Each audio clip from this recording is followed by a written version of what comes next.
Gente querida do Paz e Bem, estamos aqui hoje, terça-feira, dia 27 de agosto de 2024, para trabalhar mais um programa Paisagem, agora de número 58. E escolhi nessa manhã para trabalhar com vocês a questão que é fundamental, uma questão que é fundamental para a mística e que está também presente na literatura, como veremos, que diz respeito ao mundo interior, ou a descida ao mundo interior. Vamos recorrer a alguns trechos de místicos e também a algo da literatura para apontar essa riqueza e enigma que habita o mundo interior. Começando pelo místico renano Mestre Eckhart, do século XIII, dominicano. Ele fala de fundo da alma, Grund der Seele, o fundo da alma onde habita a deidade ou a divindade. Ele faz uma diferença entre deidade e Deus. Deus é o Deus das criaturas, é o Deus nomeado pelos humanos. A deidade não pode ser nomeada nem alcançada, né? Você pode se aproximar, né? Mas você não capta e nem abraça a deidade. Então, esse fundo da alma é onde habita a deidade, que é o lugar do Deus invisível, ou do Deus além do Deus das criaturas. Trata-se do fundo mais profundo, onde se dá a íntima fusão das identidades. Fala-se até em mística da indistinção, do mistério de si com o mistério de Deus. Esse Grund, esse abismo, é mais profundo que a própria Trindade. Tanto é que, num dos sermões alemães de Eckhart, ele fala: para se adentrar nesse mundo da deidade, é necessário romper com todas as propriedades. Ninguém pode penetrar no mundo da deidade vinculado com propriedades. O próprio Deus, diz Eckhart, se quiser entrar ali dentro, ele não pode entrar nem como pai, nem como filho e nem como espírito. Daí ser mais profundo que a própria Trindade, a deidade, esse Grund. Nesse fundo atua uma força, a presença de uma força que flui, né? Que flui do espírito. É quando, então, acessamos uma divindade incandescente, verdejante, ardente, que ninguém ou nenhuma narrativa consegue descrever com clareza. Apenas podemos apontar, aventar. Eckhart fala também em centelha florescente. Fala também que esse lugar é o burgozinho da alma, no Sermão Alemão 2. Também, no campo da mística,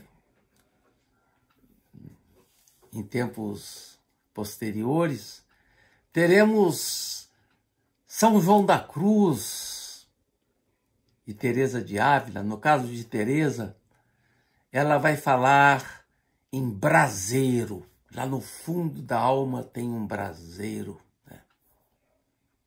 Essa fornalha, né?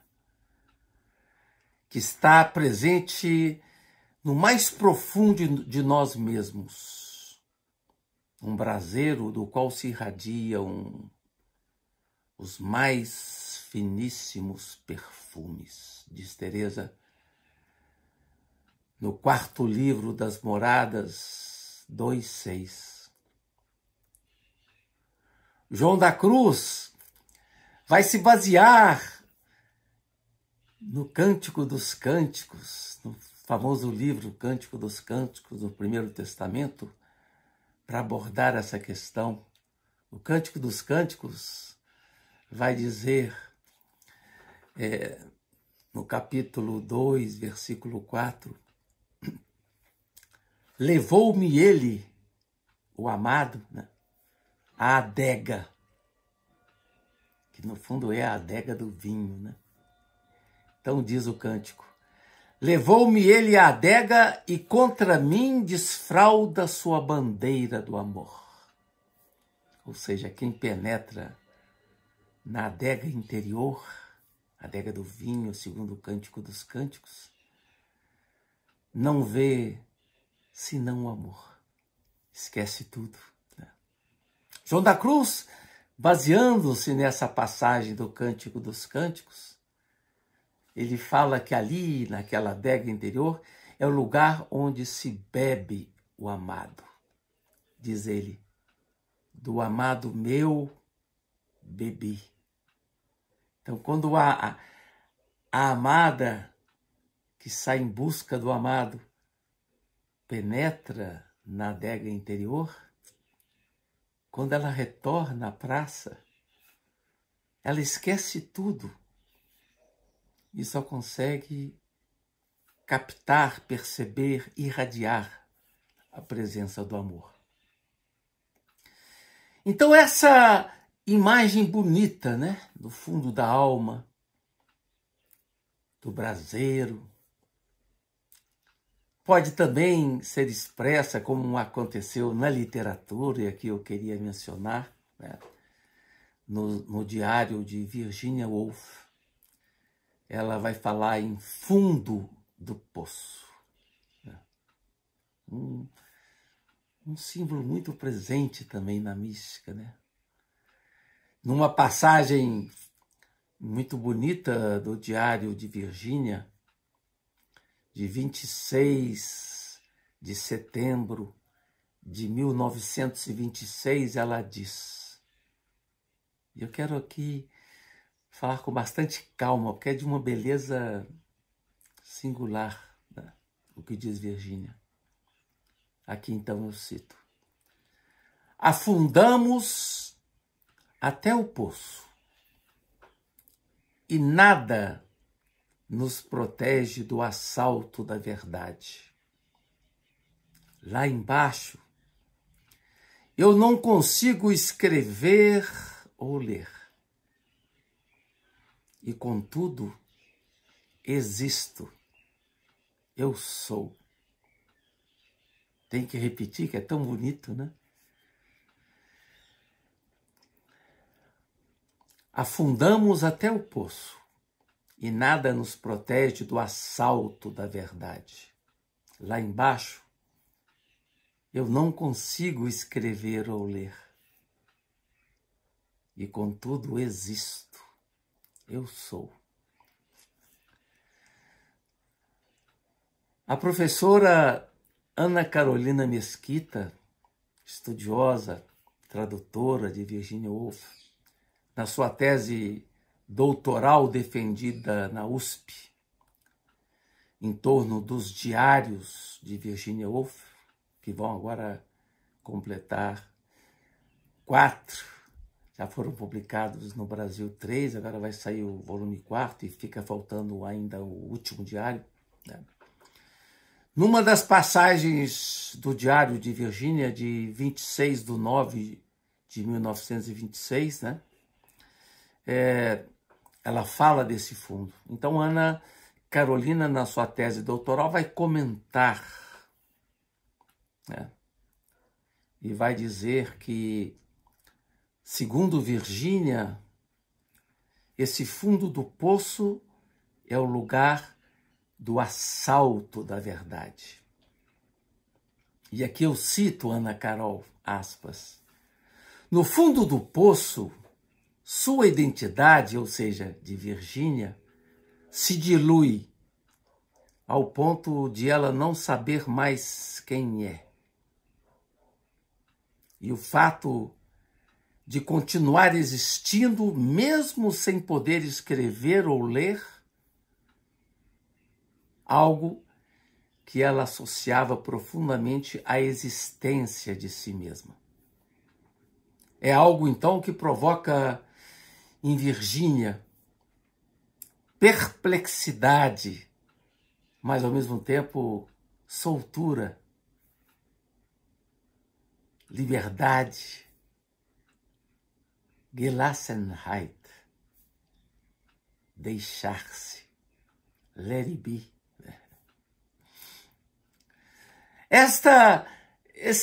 Quando eu li a tese da Ana Carol e o diário e a passagem do diário de Virginia Woolf, eu me lembrei logo de outro místico cristão, Teilhard de Chardin, no seu livro Meio Divino, que, aliás,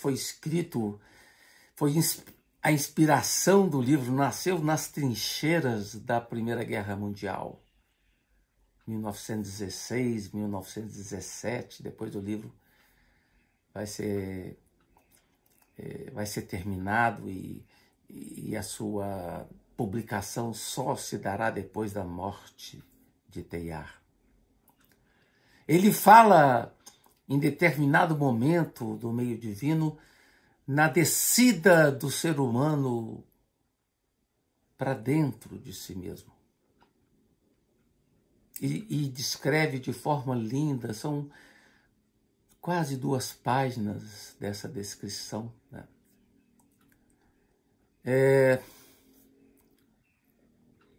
Ele fala, então, que ele resolve descer ao mundo interior. Ele pega, então, ele toma sua lâmpada e avança com admiração e temor nos meandros da interioridade. Ele relata que durante a descida ele foi deixando a área aparentemente clara de suas ocupações diárias, foi se afastando das evidências convencionais do dia a dia e avança em direção a esse abismo sem fundo. Segundo ele, o abismo de onde emana todo o poder de ação, ou seja, todo o poder de ação do ser humano emana desse abismo mais fundo. Ali está, diria Virgínia, o lugar da verdade. Aos poucos, na medida em que ele avança para o mundo interior, ele vai sentindo a carência de um solo seguro. Ele vê que não existe nada abaixo dos seus pés. Se sente perdido como um átomo no grande universo cósmico. Um átomo perdido no universo. E daquele abismo profundo que ele começa a vislumbrar, ele percebe a presença de uma onda que ele chamou minha vida. Interessante que Virginia Woolf fala, né, no fundo do poço, a presença do eu sou. E aqui o Teilhard de Chardin vai dizer que daquele abismo profundo,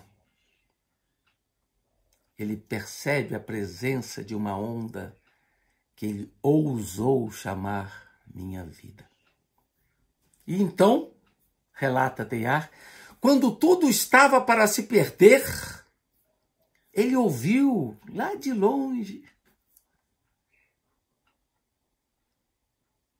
lá do recanto mais longínquo e profundo do mundo interior, uma voz que lhe dizia: ergo sum, noli timere, ou seja, sou eu, não tenhas medo. Uma expressão que vem do Evangelho. É curioso que quando eu estava refletindo sobre isso, na leitura do diário de Virgínia e da tese da Ana Carol,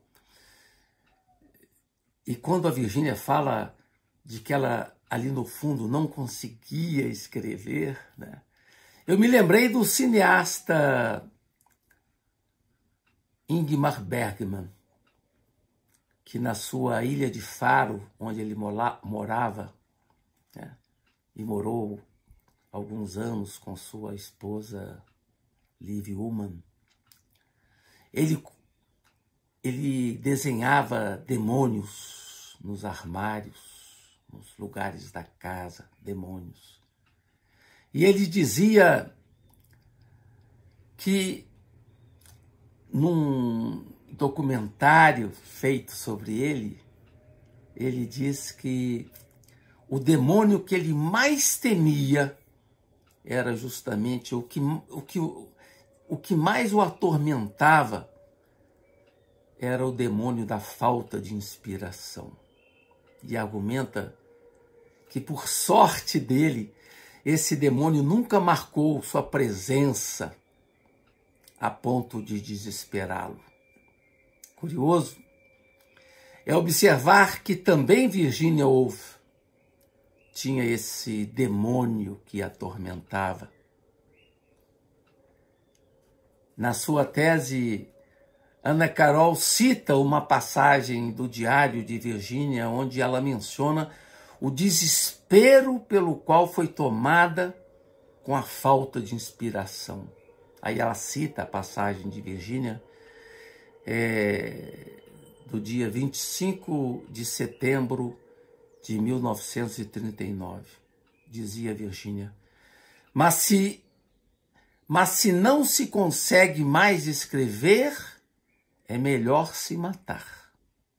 Ou ainda, em outra passagem do diário de 9 de junho de 1940, uma sensação curiosa de que o eu que escreve desapareceu. Isso é, em parte, a morte de alguém. Vejam esses entrelaçamentos que tocam a medula, né, do mundo interior e que pode suscitar para vocês, como suscitou para mim, tantas inspirações e reflexões para mostrar a singularidade desse fundo do poço. Interessante que num dos autores que eu trabalho, que dialoga um cristão, um buscador cristão que dialoga com os muçulmanos, uma vez perguntaram para ele: o que a gente encontra no fundo do poço? Será que é o Deus cristão ou é o Deus muçulmano? E aí, esse buscador, que é Christian de Chergé, monge de Tibirini, que morreu assassinado, ele dizia: no fundo do poço não existe confissão para Deus, o que existe é a presença do mistério maior sem nome. Gente querida, então, da comunidade Paz e Bem, eu me despeço de vocês com muita alegria. Os que estão assistindo hoje, os que vão assistir depois. Tá?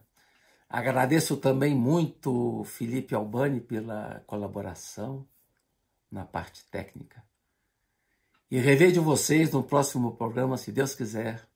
Paz e bem.